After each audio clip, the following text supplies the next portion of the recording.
Good evening and welcome to the Rory Talks Football channel, your daily Arsenal news, updates, debates and my opinions. If you're new to the channel, please do subscribe. Bottom right hand corner, we're on our way to 4,400 subscribers. Massively appreciate the support. I hope you've all had a good day. The end of the week has arrived. We have a weekend with football, with a big game. Arsenal versus Manchester United, a friendly. But is Arsenal versus Man United ever really a friendly? Not in my opinion. But yeah, I hope you're doing well. Ross, good to see you. Sean, Kundi, good to see you as well. I'll be honest, I have very little prepared for this live stream. I've had a very busy day doing a couple of cool things, actually. Hopefully things that you'll see at some point. But yeah, I've not really prepared much. So we're going to go through a preview of the United game. Going to have a little bit of a debate about who's Arsenal's best player right now. And of course, we will have guest the Gooner. Trappy, Ali, Kieran, good to see you. Of course, if you're on TikTok, I apologise that I don't respond to your comments through the live stream, but if you want to get involved in the comments, you can do so through the link in my bio on TikTok. Get involved in the YouTube chat.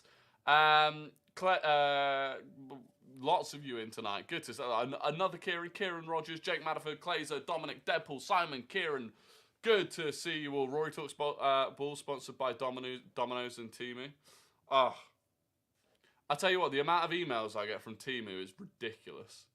Absolutely ridiculous. I'll take a Domino's sponsorship, though. Take a Domino's sponsorship any day of the week. It is good to see you all. So, Arsenal versus Manchester United tonight. It's not tonight, is it? It's obviously not tonight. It's tomorrow night. It's 10 o'clock, right? I'm just going to double check before I feed you any false information, but I'm pretty sure it is 10 o'clock tomorrow night. Let me just double check. Yeah, 10 o'clock tomorrow, UK time. Arsenal versus Manchester United. A friendly, yes. But I think it's quite an important game. Obviously, it's the first game of the pre-season that we've played that will have a relatively good level of opposition. I don't think particularly that Manchester United's lineup's going to be pretty strong. Just looking at who they've taken on tour, but it will be a good test. And like I said yesterday, I think it's a good mental. I think it's a good psychological blow if we can smash them. Basically, Aaron says, "You Arsenal fans will be humbled this season. Come on, you Spurs." Fair play, mate. Fair play. If you, I don't know. Would I spend my Friday evening in a Tottenham fans live stream? Probably not. But hey, whatever floats your boat, my friend. Whatever floats your boat. We will get into the starting 11 or predicted starting 11. So it sounds like Onana is going to play for Man United, which I do think is really interesting. Putting 5 past him on his debut would be quite entertaining. It has to be said. Why aren't Nwaneri and Lewis Skelly on tour? There just wasn't room for them on tour massively, Seb.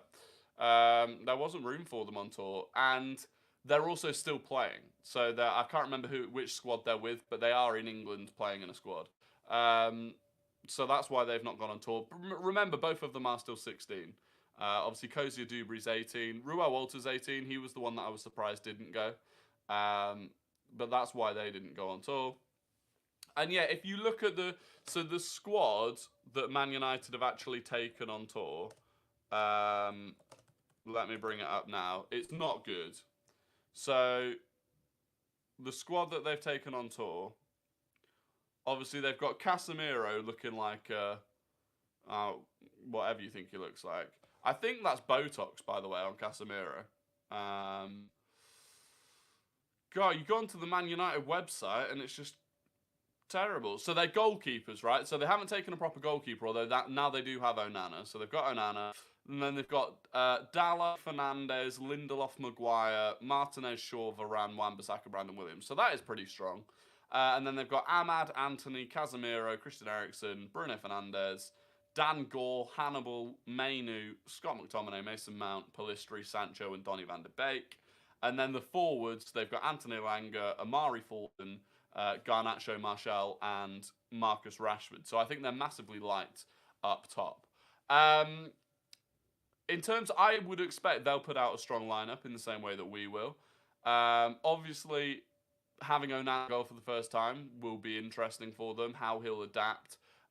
If they're going to try and play it out from the back. You know, is this going to be the first game that they really try and utilise the fact that now they have a good ball-playing goalkeeper. I don't know. I'd imagine that they play Wan-Bissaka, Martinez, Varane, and Shaw. I don't know if they'll play Casemiro. I don't know if they're playing in midfield, in fact. But overall, I would expect us to win quite comfortably because I think our squad is already far more cohesive. It feels like our squad's been back together for longer than Man United's. I don't know if that's actually true, but it feels like we have. And so I'm confident that we will beat them. Casemiro doing his best impression of R9. I think it's Botox. A lot of people are saying that Casemiro's fat. And obviously there's like the photoshops of him working in a kebab shop and stuff like that. But I think it's Botox. He's had a lot of work done before. If you look at a picture of Casemiro from like 5 years ago, he's completely had his nose done. And he's also had Botox across his forehead. And the way his face is kind of swollen in that picture, he can't have put on that much weight in a few weeks. So I do think it's Botox. Obviously, it looks awful, but the chat are getting... yeah, there's just one Spurs fan in the chat who's giving it large. He's giving it large. Is it true Man United players on international duty haven't played any minutes yet? Maybe, yeah. It might be. I'm not entirely sure. They've had, what, two friendlies, I think, so far. The last one was against Leeds. Sancho looks big as well. Again, with Sancho, I think it was just a picture of him at the wrong angle. His shirt was getting blown a bit by the wind. But Man needs a chat with happy people when his club are going downhill. Yeah. The new ballot system is absolutely amazing. Got Fulham and Man City tickets so far. Man City tickets weren't a ballot. And I don't think Fulham... I mean, it depends what you are. I guess it depends. Because the ballot only opened to red ticket holders today. So, obviously, we don't know who got tickets from the red ballot today. But I got my tickets today for Wembley. I got my Man City Community Shield Wembley tickets today. By the way, if you still haven't got a ticket and you're still looking, it does seem like every now and then Arsenal just drop a batch of tickets onto the box office. I went on and there was about 50 tickets available. So I don't know if we're now sweeping up unsold Man City tickets or what it is. But yeah, I managed to get my ticket. So Wembley. It's the Man United special edition of Links. Was about to ask about Wembley tickets. There you go. Alanga going to Forest. Yeah, Alanga's going to Forest for 15 million, apparently. Wembley will be a sea of red. It will. I'm expecting pretty much 75% at least of Wembley to be Arsenal fans, so it should be good. Got my tickets for Man City this morning. Nice. Is this a dream or real life? Villa signing Diaby and Barca signing Romeo. Yeah, it's interesting, isn't it? I think that's a great signing for Villa. I do think it's a good signing for Villa. Any news on Kudus? There was one bit of news on Kudus. Let me bring it up. There was one bit of news. It was very short and brief. But it was Ben Jacobs.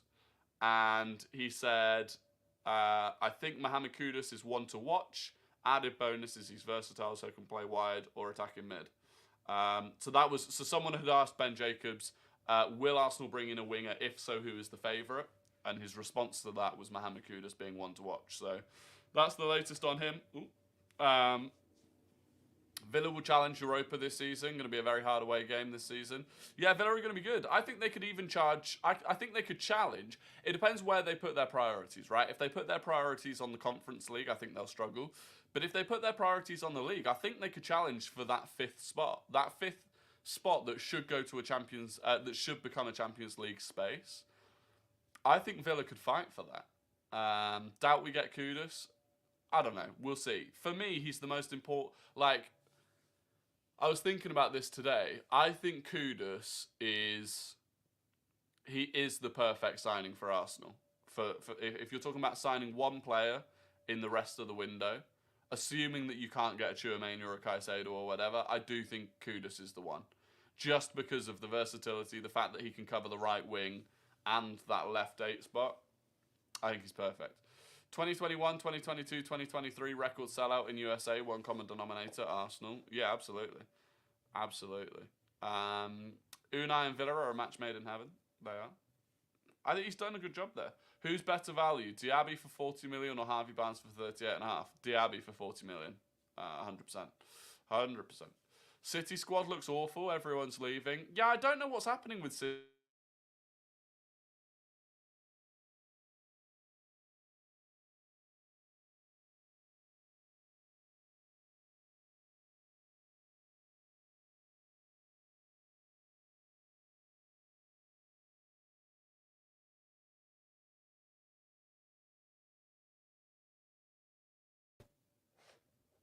What is going on? Am I back? What the fuck is going on? Am I back? Am I back? Am I back? Am I back? Am I back? Not for you, TikTok. I know I'm on TikTok, but the YouTube disappeared for some reason, and I don't know if I'm back. I'm back. I'm back. I'm back. Literally, Chrome just disappeared. Chrome just closed. I apologise. But we're back. We're back. What was I talking about? Wembley being a... No, I wasn't talking about Wembley being a sea of red. What was I was talking about something. Oh, yeah, Man City's squad. So, I do think they're going to have to bring in some signings, right? It makes no... They've basically not spent any money apart from Kovacic so far. I know that, obviously, Gvardiol is the key that they want, but that seems to have fallen through. By the way, Fabrizio, I'm not saying he's on fraud watch, but in the space of 24 hours, 2 of Fabrizio's Here We Goes have kind of fallen apart. So, he'd given the Here We Go for Gvardiol, and by the way, for a signing of that size, his Here We Go for that was really out of the blue and exclusive. And a lot of people almost gave him a pat on the back for it, for being so exclusive with it. And he said in his Here We Go that a fee had been agreed and that the first part of the medical was being done. That was completely wrong. The medical hasn't started. Gvardiol's still training with Leipzig. And according to, I think it was like the director of football at Leipzig today, they're nowhere near agreeing a fee. So I don't know how Fabrizio got that one so badly wrong. And then also, he'd given the Here We Go for Alex Telles from Man United to join Saudi Arabia for 4 million. And that's fallen apart as well. So he's not quite on fraud watch, but Fabrizio is, you know, he's just not quite David Ornstein. He's just not quite David Ornstein. When will the third kit be shown? Good question. Good question. Soon, I think. We're wearing the away kit again against Man United.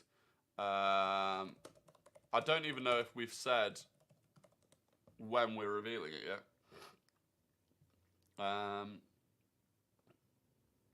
No, we haven't said when we're revealing it yet.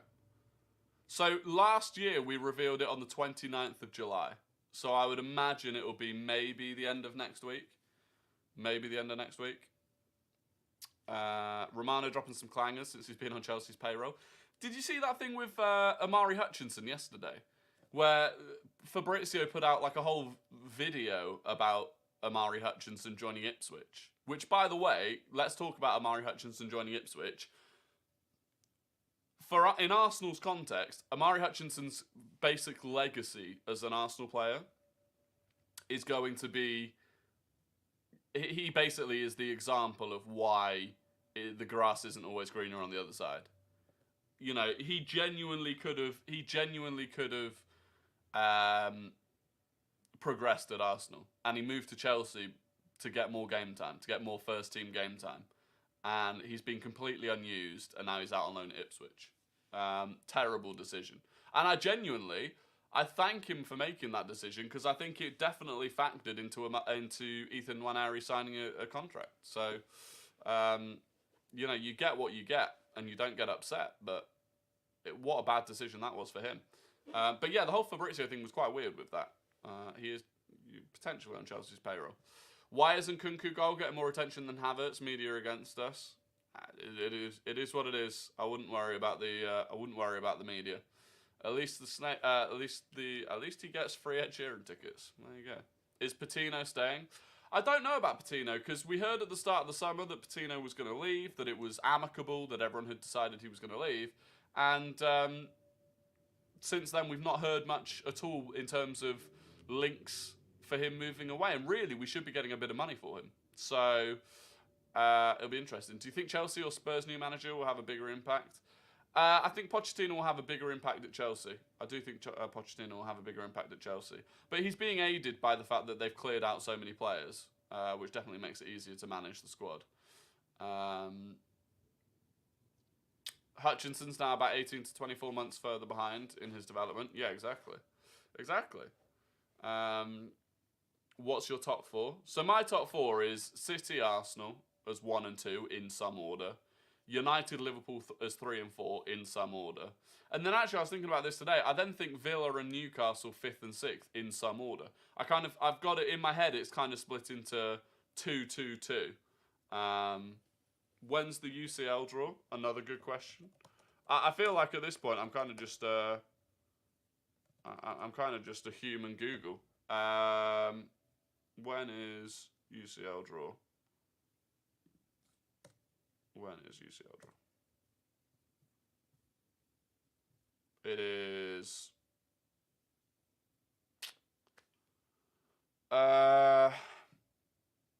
Why make me click onto it? 24th of July. Oh no, wait, that's the third qualifying round draw. Ignore me. I don't know. I don't even know if they've announced it. I don't know if they've announced when it is yet.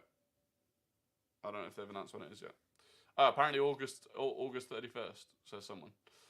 You've not missed anything, Tom, really. You've not missed anything. To be honest, this stream today I was not prepared for it. I've had a very busy day. Do you think we should bring in a talented DM? No. So that was what I was talking about before. So for me, the reasons that Kudus is the key final signing is that, and this is if we only make one more signing, right? Let's say the remaining budget we have is like 40, 50 million, because we have already spent over 200 million. Kudus, for me, is the key, because I think having a left-footed right winger is really important as backup to Bukayo Saka, so it ticks that box. Also having an additional option as the left-sided 8, because Havertz could be an option, but we don't know if it will work out well. Smith Rowe could be an option, but we don't know if it will work out well. Rice is an option, but that relies on Partey being fit. Or Jorginho. To be fair, I think that's fine. But ultimately, I do think, if you were to say, what 2 positions do we still need a bit more depth? It would be the left-sided 8 and the right winger. And Kudus is both of them for 40 million in one player and has a really high potential. So, for me, it's...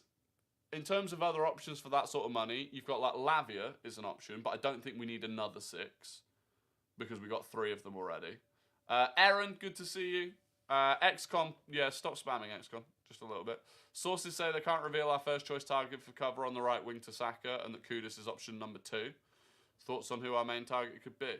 I have no idea who the main target would be, because it would have been Diaby, but obviously he's gone now, so I don't know who the main target would be. Maybe Rafinha, but it sounds like he's going to Man City. What would you think of Brennan Johnson as a Saka backup? Yeah, I mentioned that the other day that I find Brennan Johnson quite interesting, because apparently he's on Brentford's radar for about 30 million. And then Forest have just bought Elanga, who I think predominantly plays off the left, but it's interesting. I do think I really like Brennan Johnson. And I think for 30 million, that could be a bit of a bargain.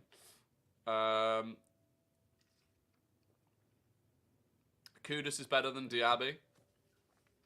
I'll be honest, I probably haven't seen enough of either of them at right wing to choose which one is better at right wing. But the additional versatility you get of Kudus playing in the midfield makes him a better signing, in my opinion. Realistic expectations for next season. Quarterfinals of the Champions League, at least. In a title race with Man City, or whoever's in the title race.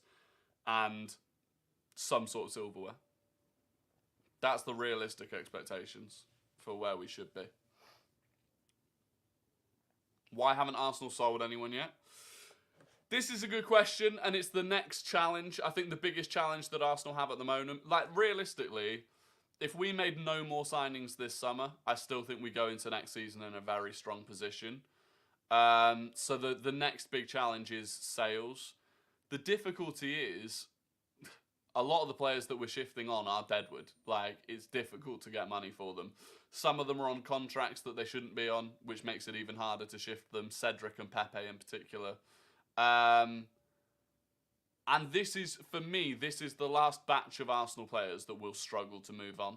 Like, realistically, if you take the current deadwood that we've got out, next season then, the entire squad you've got, you'd be able to sell for good money at the end of it. So, has the Botello hype died down? I don't think it's died down. I don't think many people are clued in on the Botello signing in terms of like UK journalists. I think that's part of why you're not hearing much about it. It's the sort of thing that if it did happen, I think it would come not out of the blue, but you know, you wouldn't have all of the different. It's not like the Declan Rice signing, you know, and in the same way that the main journalist that was giving the information about Timber and that signing was it Mike Vervek? But he's like an Ajax transfer guy, so it'll be the same with Botello. But why are we totally disregarding Reece Nelson for a Saka backup? I'm not disregarding Reece Nelson as a Saka backup at all, but he's just he's like Reece Nelson's profile is way different to Bukayo Saka's, and for me, I'd quite like to have someone more like Kudus, who's far closer to Saka stylistically and in terms of their profile, so that if you were to lose Saka for a long period of time, you've got someone that can come in and not massively change the dynamic of the team. In my opinion, Pepe, Cedric, Holding, and possibly Balogun should be sold for a total of 70 to 80. I agree that would be nice, but realistically, Pepe goes for free, Cedric goes for free, Holding goes for 3-4 million if you're lucky, and then you've got Balogun. So, yeah, Cedric, Pepe, and Holding, you're basically getting nothing for. Genuinely, the only benefit of getting rid of Cedric and Pepe is just getting them off the wage bill, because otherwise, you know, they're going to sit there next season. I mean, I think Pepe's on, 140k a week? Pepe's on 140k a week. If he's with us for another year, that is £7.5 million. So if you can get Pepe off the books this summer, that saves you £7.5 million. So that's the only advantage of getting rid of him. And I don't even think we'll be able to do that. Do you think City losing Gundogan, Silva, Mahrez and Walker might actually give us a chance? Yeah, I think we have a chance anyway. Like, Man City up until the final 10 or so games of last season were beatable. Well, more like 15. But certainly in the first half of last season, you could get at Man City. And I reckon you can.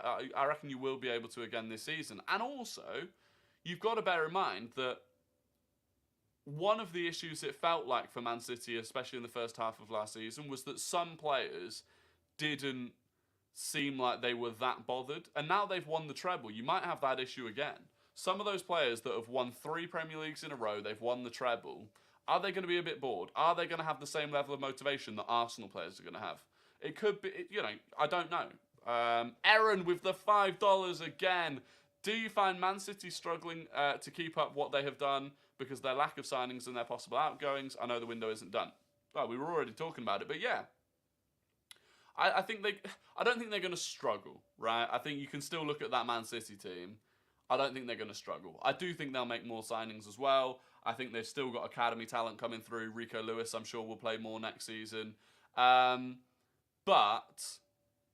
there's an opportunity there. There is an opportunity there. I think, because I don't think De Bruyne is going to be fit to start the season. So in terms of their midfield to start the season, right now, their best midfield, assuming that those players go, including Bernardo Silva, you know, their midfield's going to be what? Rodri, Kovacic, who's new to the team, and I don't know, maybe Phil Foden.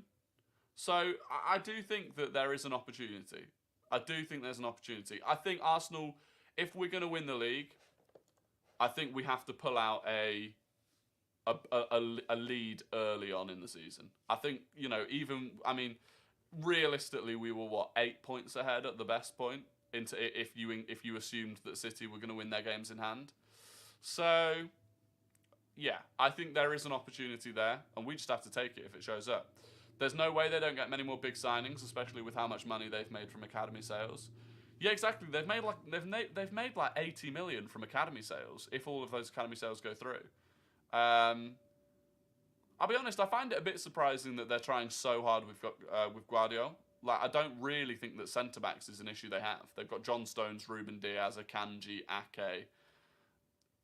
Obviously, they're probably selling Laporte, but that's not an issue that they have, I don't think. But they seem to be intent on spending 100 million quid to fix it. So, Arsenal will win the Community Shield, so that's at least one trophy. I really hope we do win the Community Shield. I really hope we do. I think we have to do the same against the top 9 away again, but stop drawing stupid games to relegation. That's the key. You just can't afford to drop points against any of those. You can't afford to lose 1-0 away at Everton. You can't afford to draw with Southampton twice. You just can't. That's the key. I have a feeling they'll get Frankie de Jong. Yeah, I've got a feeling they'll get Frankie de Jong as well, which would be a hell of a signing for them. George, we haven't done Guess the Gooner yet. Good to see you. Hope you're doing well. Community Shield isn't a trophy. No, it's a plate, isn't it? It's a shield. It's a shield. It literally is a shield. Hello, Rory. I heard Havertz is on something like 331k a week. Hope it isn't true. What do you think? Yeah, he's not. He's not. That came from Bild. It's a German outlet. They also said that Rice was on like 375 grand a week as well. Nonsense. Absolute nonsense. I think potentially Rice and Havertz, if they got all of their bonuses, could potentially earn that, but it's certainly not what their base salary is, no. Beat City at least once and we'll win the league. Possibly. Possibly. Laporte, Walker both leaving and Stones being moved to midfield, which is why they're going for Guardiola. Yeah. I mean, I just don't think they've got, realistically, depending on what Cancelo does, they don't really have any traditional fullbacks.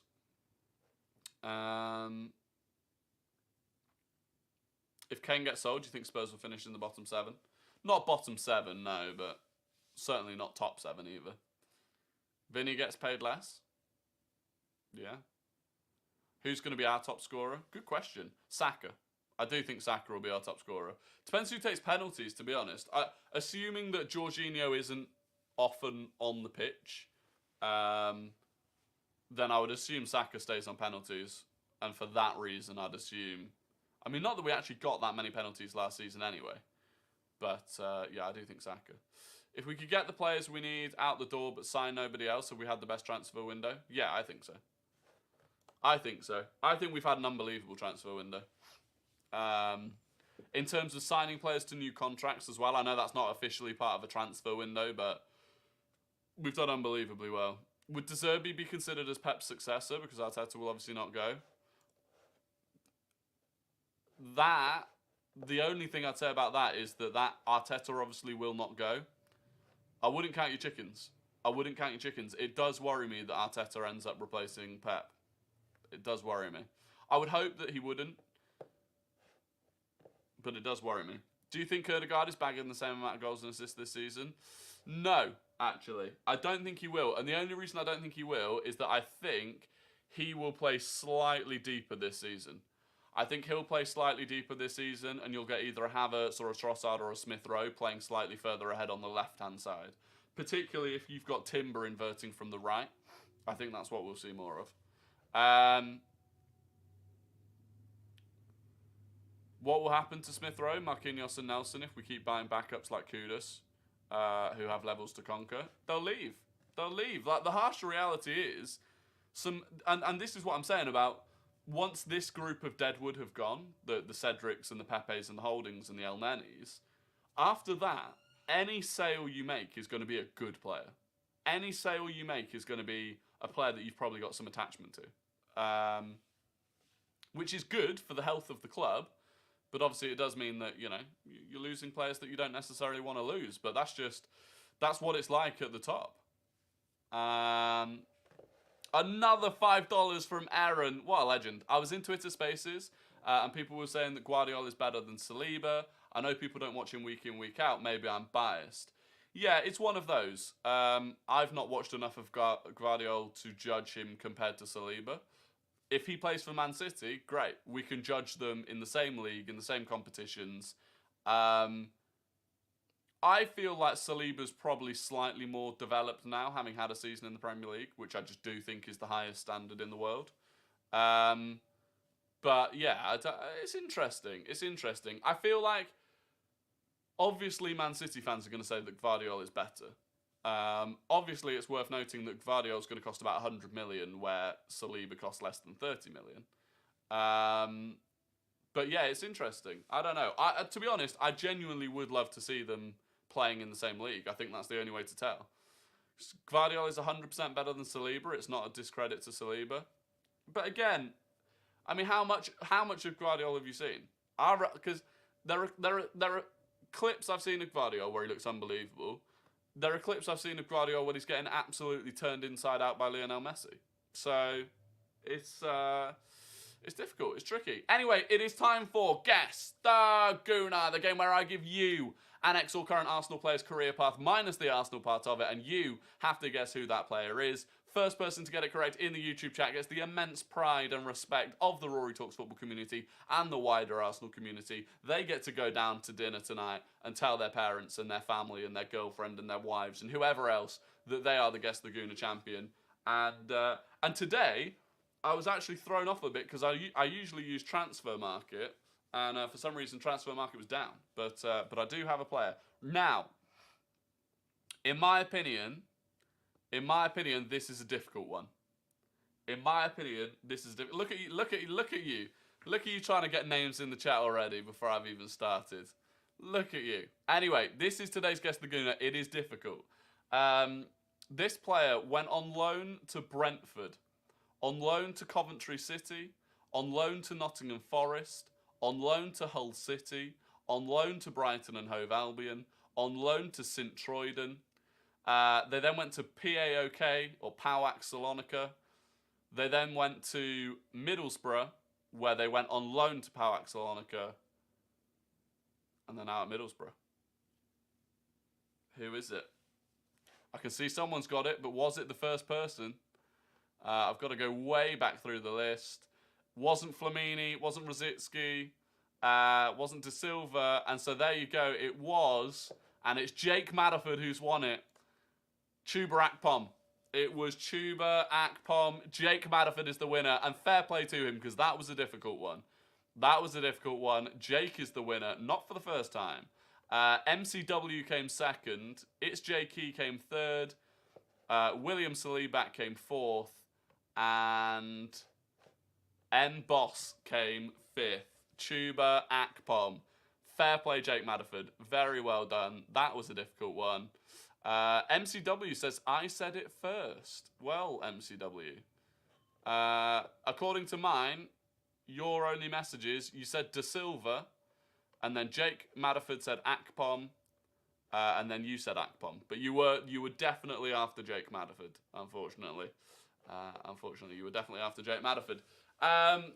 Balling out in the champ? Absolutely. He was top scorer last season in the championship. Top scorer last season in the championship. Am I banned? No, you're not banned, Tiger.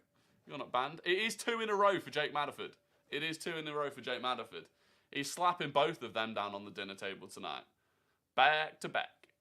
Fair play. Fair play. I think we should consider starting Kivior at left back and having Zinni as an 8 option because of his lack of defensive ability. I don't think that'll ever happen. I don't think we'll ever have Zinchenko as the 8. I just think he'll be an option as the left back that inverts into the midfield. What's up, Big Rory? What's your opinion about Rory Talks Football Community FPL? I am going to set up an FPL league. I am going to set up an FPL league. Are you doing a watch along tomorrow? I am. We will be live for a watch along tomorrow of the Arsenal Man United game. Are you going to stream at 5 and 10 tomorrow or not? No, there won't be a live stream at 5. I'll go live at probably like 9:30, and then we'll be live for 2.5 hours for the United game. Guess the non-Gooner. It is time for Guess the non-Gooner. Let me get it open. The Guess the non-Gooner I think is quite easy today. It is quite easy. So fastest fingers first. This is the game where I give you a player that does not and has not played for Arsenal. I give you their full career path, and you have to guess who it is. So this player started their career at Ajax, They went to Inter Milan and Manchester United. Ajax, Inter Milan, Manchester United. Who is the player? I'm expecting lots of people to get it very quickly. And they did indeed. And first on mine, it is indeed Andre Onana. And first on mine is not Leo the Gunner. Sorry, I've baited you there. I misclicked. I do apologise. The winner actually was Deadpool. Deadpool was first. George Christodoulou was second. It's J.K. was third. I feel like Luke Arundel tried to type Onana, but ended up typing Obama. It was not Barack Obama. Hi came fourth, and Ross Lawman came fifth. So there you go. Guess the non-Gooner. It was Andre Onana, who hopefully we will see making his debut against Arsenal tomorrow. He's technically played for has he technically played for United yet? I want a VAR on that. Well, no, but he's a Man United player. Therefore, that's part of his career path. Doesn't have to have played. Yeah, Luke Arundel tried to type Onana and typed Obama. But it is the game's the game, Luke. The game's the game. You missed out on top 5 because of that as well. Pain. AFC BFC is saying he's been robbed. What have you been robbed of, AFC BFC? What have you been robbed of? I don't even think you put Onana.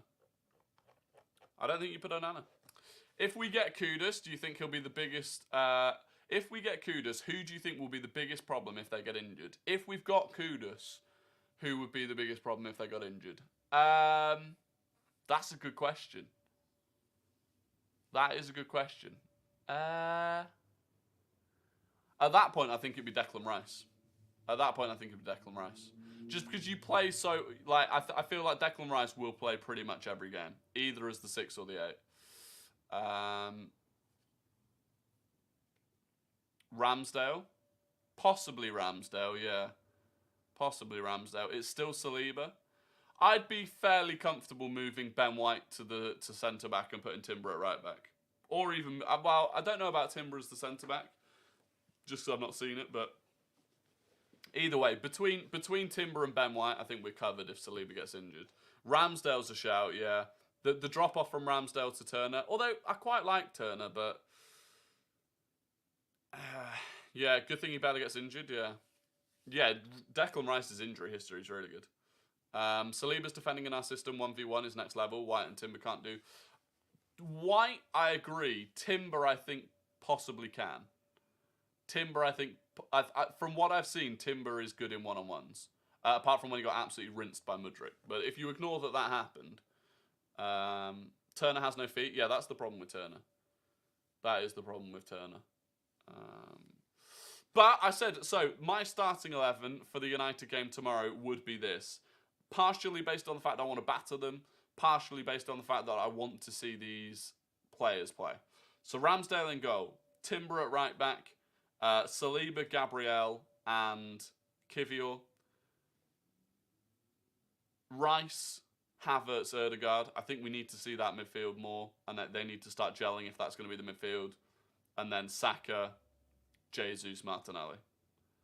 That's the team I want to see. Link for the FPL in the next stream or on Twitter. Yeah, it'll definitely go on Twitter, and I'll put it in some YouTube videos as well. If we play Kivior and Timber, who's going to be that overlapping fullback? Well, we don't massively have overlapping fullbacks. When you move into that sort of 3-2, which is what we've been doing, you don't necessarily have an overlapping fullback. But you have Ødegaard, Havertz, or Trossard, or whoever it is, pushing up alongside the wingers and providing options for them. Where will the match be shown? It's on the Arsenal website. You've got to pay for it on the Arsenal website. Or I guess the Man United website.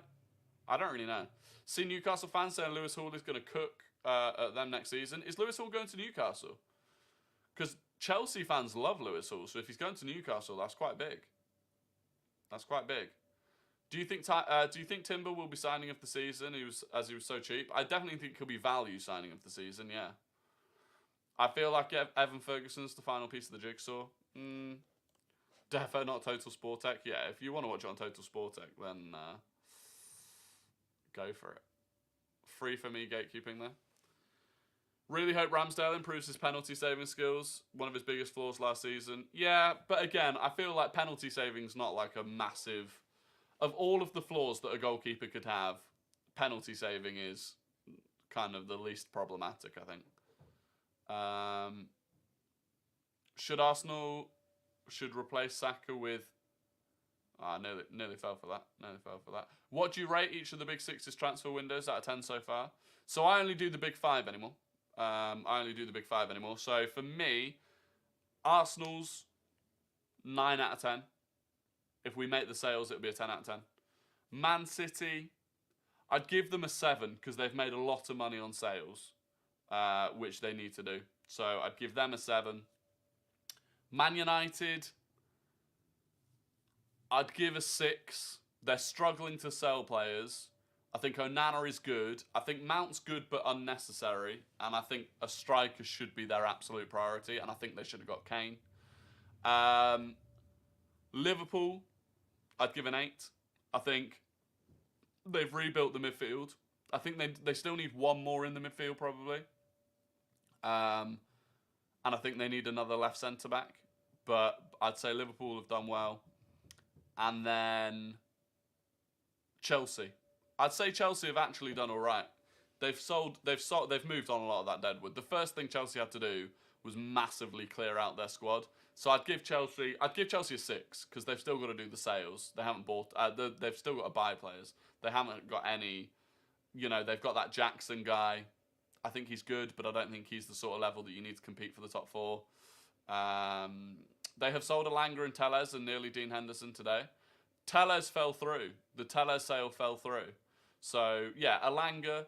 But again, 15 million for Elanga. It's all right, but it's nothing special. All United need is a striker because you need to score goals to win games. Well, I mean, they massively need a striker, yeah. Nkunku, yeah, but Nkunku doesn't count for this window. They'd already bought him. It just was official this window. If we play Zinni, Timber and Kivior and all of them invert at once, do you think they would just bump into each other due to a crowded midfield? Yeah, but yeah, I mean, that would happen, but you wouldn't play Zinni, Timber and Kivior. That would be carnage. You just wouldn't do it. You wouldn't do it.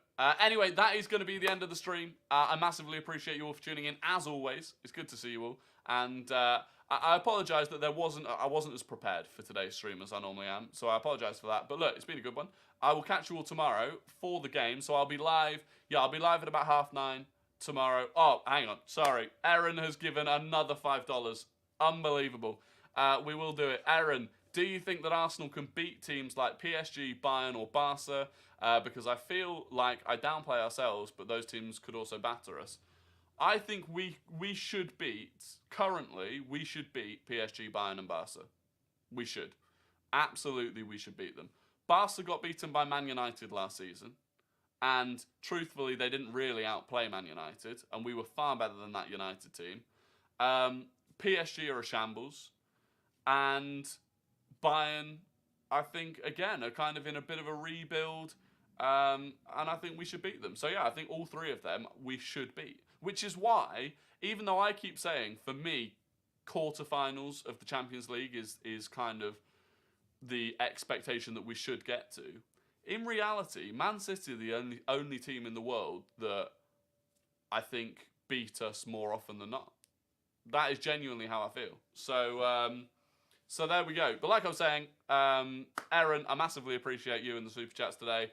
Appreciate everyone else as well. And yeah, 9:30 tomorrow. I'll catch you all. Other than that, enjoy your Friday evening. It is the weekend. Enjoy it. And yeah, have a good one. Cheers. Ba-da-ba-ba-da.